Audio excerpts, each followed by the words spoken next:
Hi everyone, welcome to another 5-Minute Friday.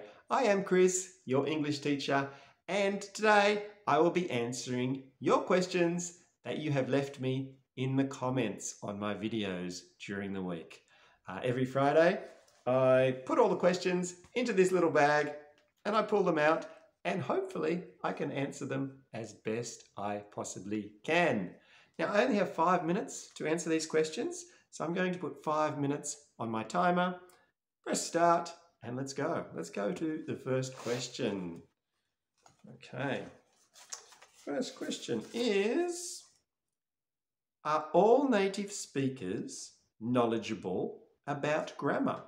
Are all native speakers knowledgeable about grammar? No is my answer. Definitely not, in fact.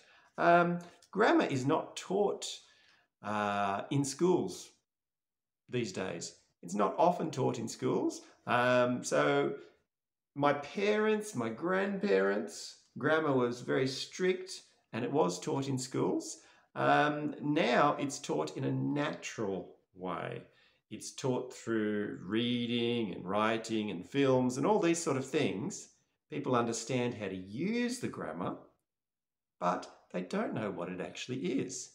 If you went into London, for example, and asked a Londoner in the street, what is the present perfect?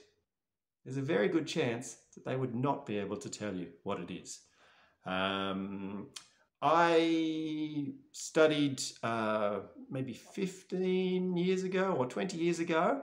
I got another diploma for teaching English, a Cambridge diploma, and I was studying with other native speakers, other teachers, and I was really surprised how many of them did not know anything about grammar.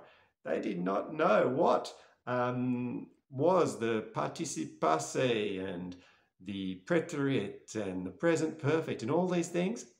They had no idea. They knew how to use it because it was natural, but they didn't know what it was. So that was a really good question. Thank you for that. Let's go for a new question. I'm confused between at, on, and in for position. Time is okay. Okay. Well, I did do a video for at, on, and in for time. So maybe this person saw that video and that's why time is okay.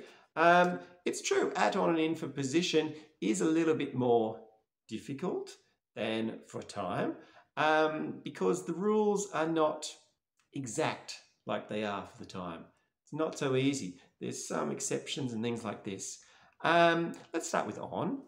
On is normally on a surface. Like I put my telephone here, I put my telephone on the table. Okay, it's on a surface. It could also be on a floor of a building. I live in an apartment on the 5th floor. Okay, so on the floor of a building, on a surface, on a floor of a building, also on public transport, on the bus. I lost my wallet on the bus. Oh no. On the bus, on the train, etc. Public transport.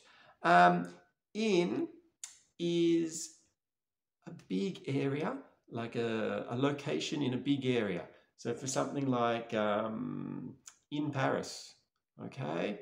I lost my wallet in Paris. A big area, a location in a big area. It's also used for classes at school or university.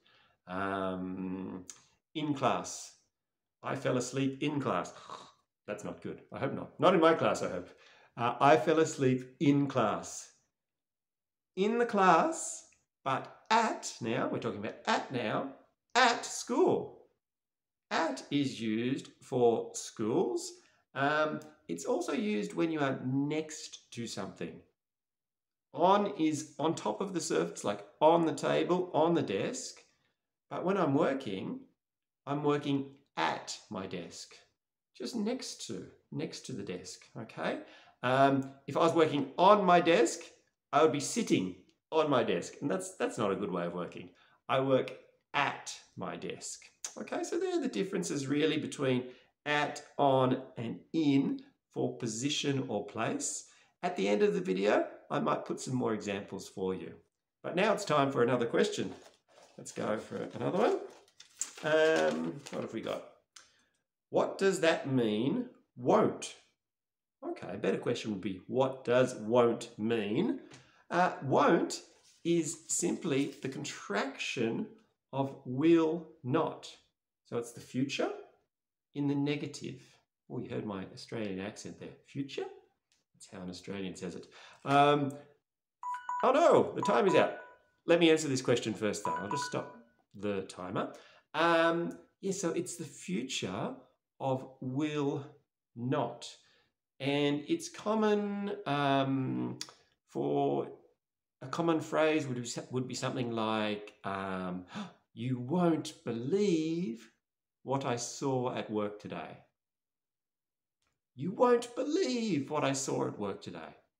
I could have said, you will not believe what I saw at work today. Okay, so that's possible too. Another common one might be, I go to somebody's house and they have a big dog and it's barking. And the owner might say, don't worry, she won't bite. She won't bite. She will not bite. Okay, so won't is simply the future contraction, will not. Thank you so much for your questions, everybody, today. If you have some questions for me for next week, please leave them in the comments below. And if you haven't already, please like this video and subscribe to my channel, Anglais, Avec, and Anglophone, for more learning English videos. Thanks for watching. Bye-bye.